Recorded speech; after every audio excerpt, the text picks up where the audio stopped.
जय मां विंध्यवासिनी। आज का जो विषय है वह है सप्तम भाव फलाध्याय 19वां अध्याय है पाराशर होरा शास्त्र। तो देखिए, सप्तम भाव से मुख्यतः व्यक्ति के जीवन साथी का विचार किया जाता है। स्त्री की कुंडली में पति का विचार किया जाता है और पुरुष की कुंडली में पत्नी का विचार किया जाता है। तो देखिए, सप्तम भाव से पत्नी का विचार किया जाता है। तो पाराशर जी सबसे पहले बताते अल्प स्त्री सुख योग। यदि सप्तमेश स्वग्रही अपनी उच्च राशि में, अपनी राशि में, मित्र राशि में, इनमें नहीं हो और 6, 8, 12 में हो तो पत्नी सदैव रोगिणी रहती है। ग्रह उच्च के भी नहीं होने चाहिए, अपने घर के भी नहीं होने चाहिए, मित्र राशि में नहीं होने चाहिए। 6, 8, 12 में होंगे तो भी ऐसा नहीं होगा, इसलिए इनको जोड़ा है। यदि सप्तमेश 6, 8, 12 में चला गया, अपनी राशि में, अपनी उच्च राशि में, मित्र राशि में है, तब तो ऐसा नहीं होगा। यदि इसके विपरीत हुआ तो पत्नी सदैव रोगिणी रहती है। अथवा आप ये भी कह सकते हैं कि पत्नी का सुख कम प्राप्त होगा। अब कहते हैं सप्तम भाव में यदि शुक्र हो तो मनुष्य अति कामुक होता है। कामुक का अर्थ होता है उसकी इच्छा शक्ति। आपको इसको नेगेटिव नहीं लेना है कि व्यक्ति अधिक कामुक होगा। अरे, व्यक्ति की इच्छा शक्ति नहीं होगा तो वो कुछ काम कर ही नहीं पाएगा। व्यक्ति की इच्छा शक्ति है, मंदिर में जाते हो, भगवान के सामने जाते हो तो क्यों जाते हो? वो अपनी इच्छा रखते हो।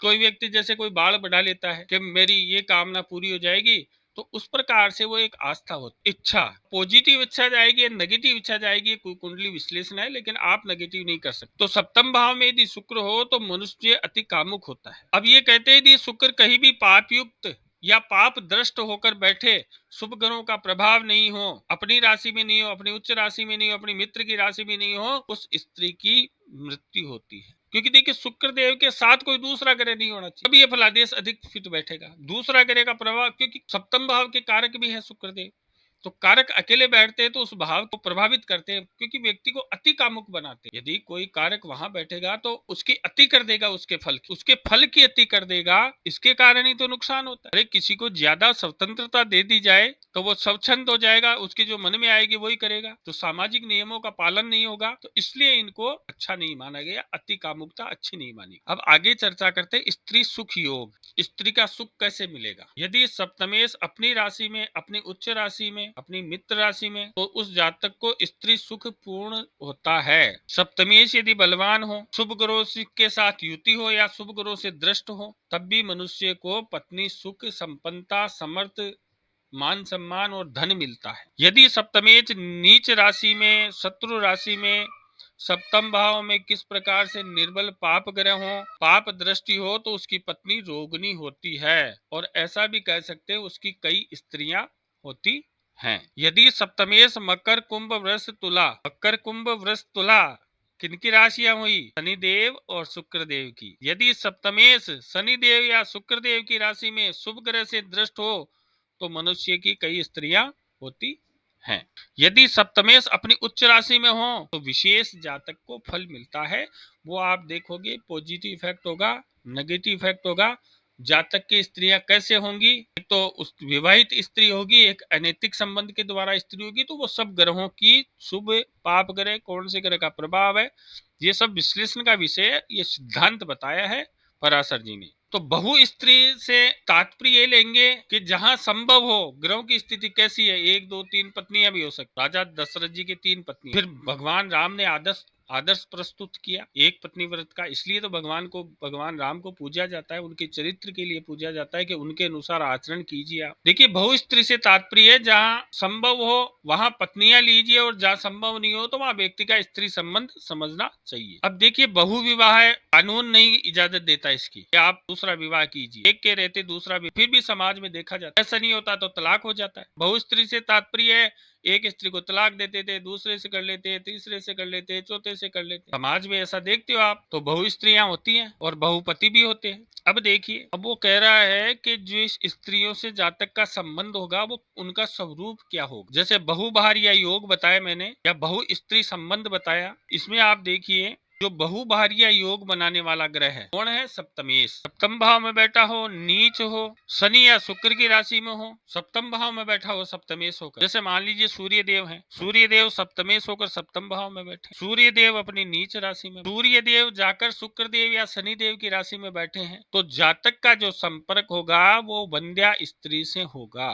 अगर मान लीजिए सप्तमेश चंद्रदेव हैं, नीच राशि में बैठे हुए शनि और शुक्र की राशि में बैठे हुए हैं चंद्रदेव, तो चंद्रदेव जैसी राशि में होंगे उसी प्रकार से स्त्री से जातक का संपर्क होगा। कैसे? यदि सम राशि में है कोमल अंग वाली स्त्री होगी, विषम राशि में है तो कठोर आकृति होगी। पूछते ना मेरी पत्नी कैसी होगी, मेरा जीवन साथी कैसा हो। तो देखिए यदि सूर्य देव हो, सूर्य देव अपनी राशि में हो, सप्तम में अपनी नीच राशि में हो, शनि देव शुक्र देव की राशि में हो, ऐसे जातक का जो विवाह होता है या ऐसे जातक का जो संबंध होता है वो वंध्या स्त्री से होता है। चंद्रदेव हो, चंद्रदेव शनिदेव शुक्र देव की राशि में बैठ जाए, नीच हो, सप्तमेश होकर सप्तम में बैठ जाएं, तो यदि सम राशि है तो कोमलांगी होगी और विषम राशि है तो कठोर आकृति वाली होगी। और ये भी कह सकते हैं कि शूद्र या वैश्य वर्ण की स्त्री होगी। अब मंगल हो, मंगल देव सप्तमेश हो या मंगल देव नीच राशि में बैठे हो, मंगल देव शुक्र या शनि देव की राशि में बैठे हो, तो जातक का जो संबंध है वो रजस्वला स्त्री से होगा, कांज के साथ होगा। बुध हो, यदि बुध सप्तमेश है, सप्तम भाव में बैठे हुए हैं, शुक्र या शनिदेव की राशि में बैठे हैं, तो वेश्या से संपर्क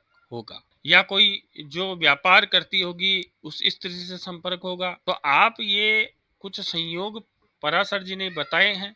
आप इसका प्रश्न कुंडली में भी विचार कर सकते हो, लगन कुंडली में भी विचार कर सकते हो इस प्रकार के संयोगों का कि कैसी स्त्री मिलेगी। तो ये कहते हैं कि मंगल हो तो सुंदर स्त्री मिलेगी, शनि हो सप्तम में तो बीमार कमजोर स्त्री मिलेगी, गुरु हो तो कठोर स्त्री मिलेगी, शुक्र हो तो सुंदर रमणीय स्त्री मिलेगी। ये व्यभिचार के लिए योग नहीं बताया मैंने, सामान्यतः पत्नी के लिए मैंने ये योग बताए। अब देखिए इनमें आप देखोगे कोई भी नेगेटिव फलादेश करने से पहले कुंडली का पूरा विश्लेषण किया जाता है, उसकी देश काल परिस्थिति का विश्लेषण किया जाता है। ऐसे ही नहीं आप किसी के ऊपर ये इल्जाम लगा सकते हो कि आपके व्यभिचारी है या आपके इस प्रकार के संबंध है, देश काल परिस्थिति का भी इसमें देखा जाता है। अब आगे चर्चा करते हैं पत्नी वशीभूत योग। पत्नी के वशीभूत रहेगा व्यक्ति, पत्नी के वश में रहेगा। तो यदि 7वें और 12वें भाव में पाप ग्रह हो, जातक स्त्री के वशीभूत रहेगा। पंचम में पाप चंद्रमा हो, पंचम प्रेम का भाव है, पाप चंद्रमा हो, 7, 8, 12 में पाप ग्रह हो, पंचम में पाप चंद्रमा हो, जातक अपनी स्त्री के बस में रहने वाला होगा। तो जातक अपनी स्त्री के बस में रहता है तो क्या होता है, फिर अपने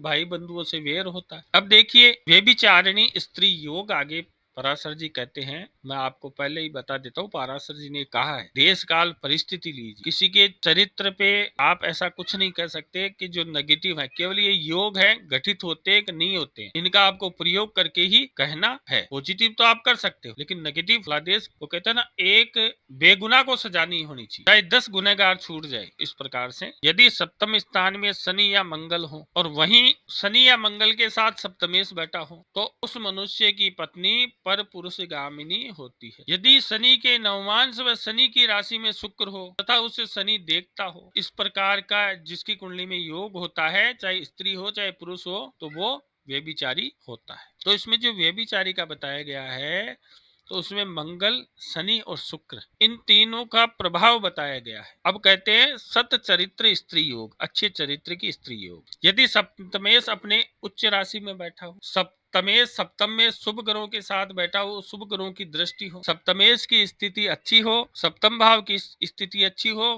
कारक की स्थिति अच्छी हो, शुभ भाव में बैठे हो, शुभ ग्रहों का प्रभाव है, तो स्त्री अच्छी होती है, उसके द्वारा संतति की वृद्धि होती है और कुल को बढ़ाती है। अब कहते हैं स्त्री हानि योग, भाई विवाह नहीं होगा या विवाह होने के बाद में स्त्री नहीं रहेगी। तो सामान्य नियम है, सप्तम भाव या सप्तमेश पाप ग्रहों से युक्त हो, निर्बल हो, तो उसको स्त्री हानि होगी, या तो विवाह नहीं होगा, विवाह हो जाएगा तलाक हो जाएगा, तलाक नहीं होगा तो पत्नी मर जाएगी, किसी भी प्रकार से उसे पत्नी की हानि होगी।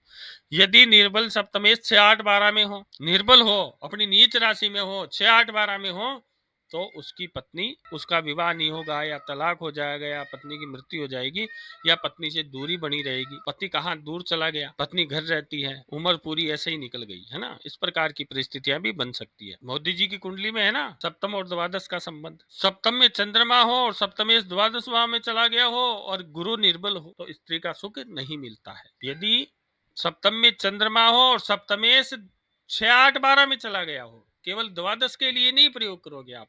6, 8, 12 में चला गया हो तो स्त्री का सुख नहीं मिलता है। अब आगे पराशर जी विचार करते हैं पत्नी संख्या विचार। यदि सप्तमेश अपनी नीच राशि में हो या पाप ग्रह की राशि में हो, पाप युक्त हो, सप्तम स्थान में नपुंसक राशि का नवमांश हो तो जातक की 2 पत्नियां होती हैं। बुध और शनि देव की राशि नपुंसक राशि कही जाती। अब दूसरा नियम बता दे, सप्तम स्थान में मंगल या शुक्र दोनों हो, दोनों के साथ शनि आ जाए और लग्नेश अष्टम में चला जाए तो 3 स्त्रियां होती। यदि शुक्र देव द्विस्वभाव राशि में है, जैसे मान लीजिए द्विस्वभाव बुध की राशि है, तो शुक्र 3 नंबर की राशि में है और 3 नंबर का राशि बुध देव अपनी उच्च राशि में बैठे हुए हैं, तो ऐसे जातक के अनेक पत्नियां होती है। शुक्रदेव द्विस्वभाव में राशि में हो, जैसे द्विस्वभाव राशि गुरुदेव की है और बुध देव की है, तो गुरुदेव या बुध देव की राशि में हो और गुरुदेव और बुध देव अपनी उच्च राशि में हो तो उसके अनेक पत्नियां होती है, उसके विवाह शीघ्र होता है, उसकी पत्नी अच्छी होती है।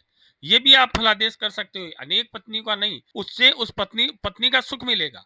तो देश काल परिस्थिति पे है, वर्तमान में जो विधि सम्मत बात है वो एक पत्नी की है, तो उसे कह सकते हो आप कि शुक्रदेव द्विस्वभाव राशि में हो और द्विस्वभाव राशि के स्वामी कौन होते हैं?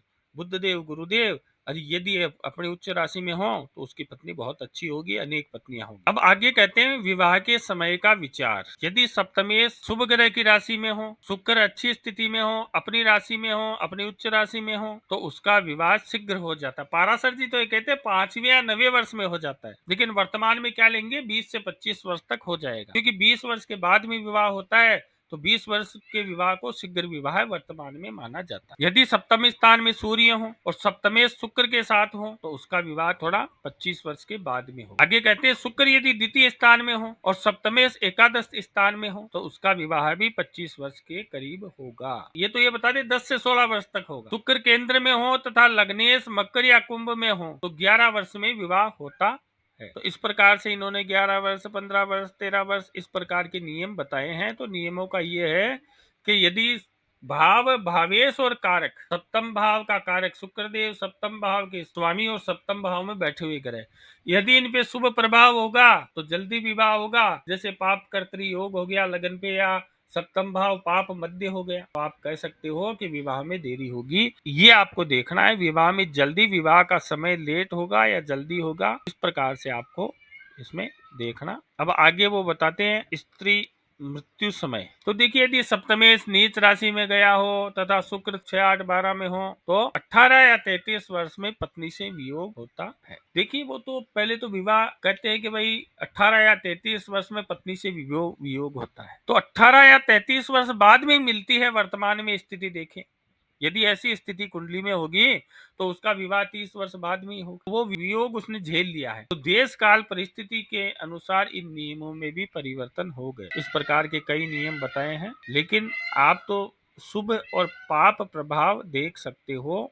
सप्तम स्थान में सामान्य नियम यही है।